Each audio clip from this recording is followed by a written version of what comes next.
In the early stages of meditation, it's necessary for the viewer to notice mindfulness that it is clearly separate from the object of observation, away from the object of observation. Furthermore, we know that it is not the phenomenon itself that causes fantasy or pain. In other words, we do not see the object as an independent entity separated from the subject, but realize that they are not different. Yes, there are more efficient way to achieve such enlightenment, not a traditional way of practicing vipassana, Zen, and Tibetan Buddhism. Well, let's don't be too quick here. I will answer this question and I'll give you a very clear example. But let's remember that these approaches have been around for several thousand years. And they have lasted so long because they work. And so Zen or Vipassana, early Buddhism, Vipassana, later Buddhism, Zen, and Tibetan Buddhism, also a very integrated school of Buddhism and very profound, in my opinion. But the simplest and easiest and quickest way I'm aware of to realize that the subject is one with the object and that they're not separated is to use that on having no head that Douglas Harding introduced. And I'll run through it again just very quickly.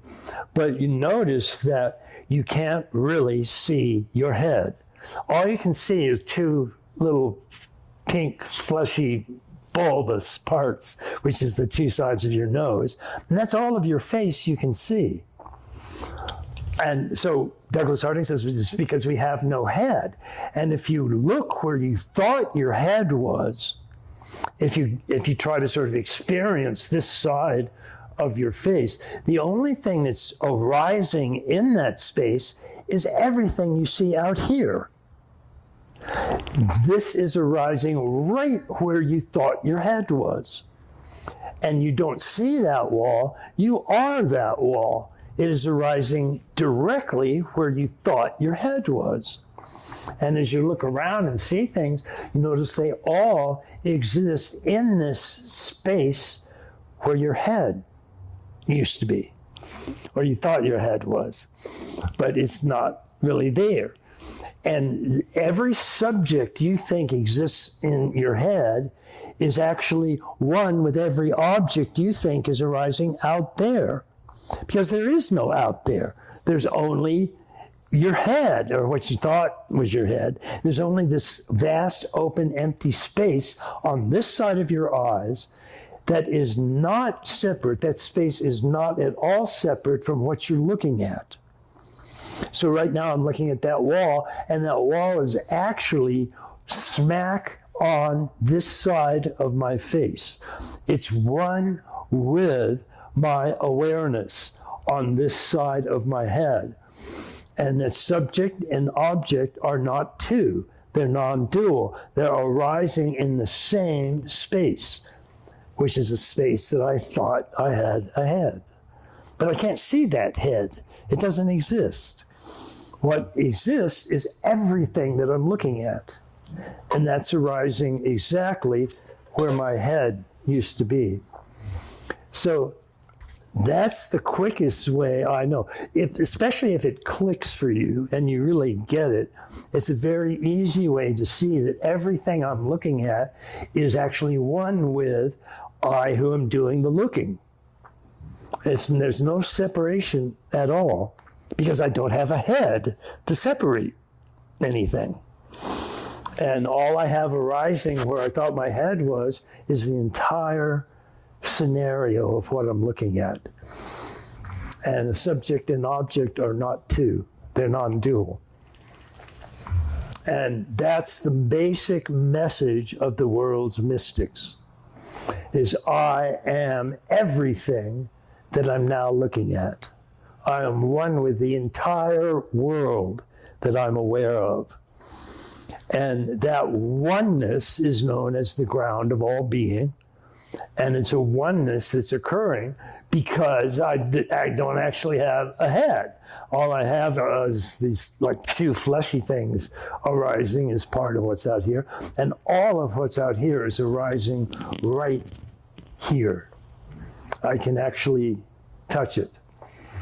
So that's the simplest and quickest way I know to see that subject and object are not two.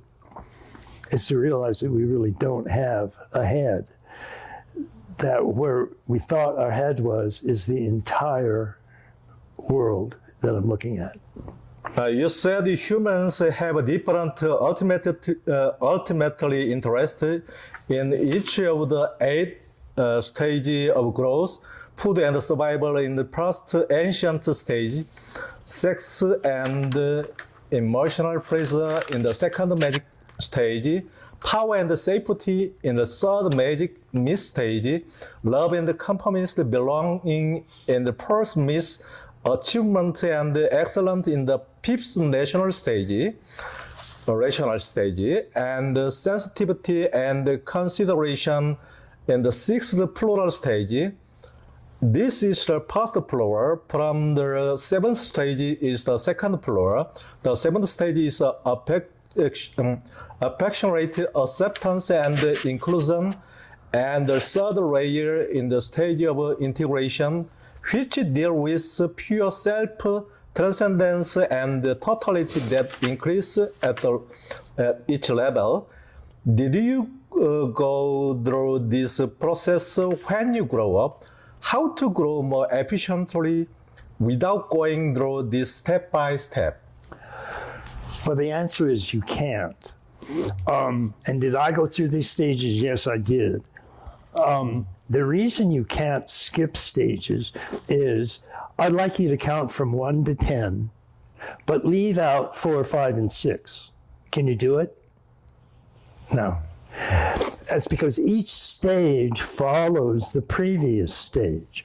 And in growing up, each stage actually becomes a small part of the succeeding stage. So each stage is what we say transcend and include. So it's really like a series of concentric spheres, each one embracing its predecessors, surrounding it, and going beyond it by being a bigger sphere.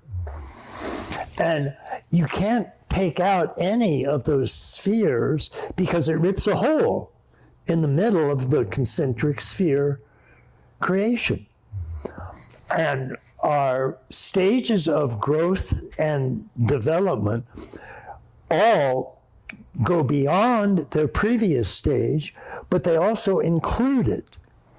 So it's like pennies or parts of nickels or parts of dimes, or parts of quarters, parts of dollars, and parts of $10 bills, and so on.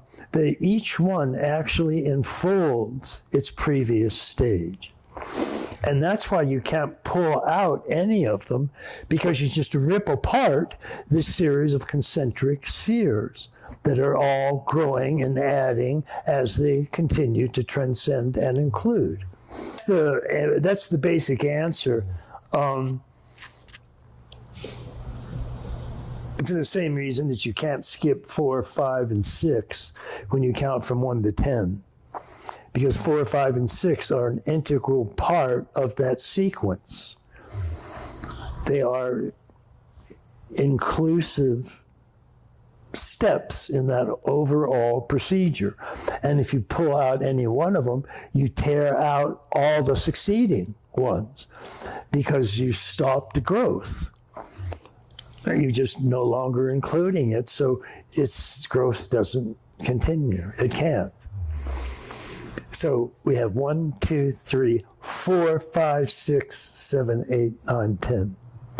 And all of them are required. And you can't yank out any of them and still count from integers 1 to 10. So it's just sort of the way things are.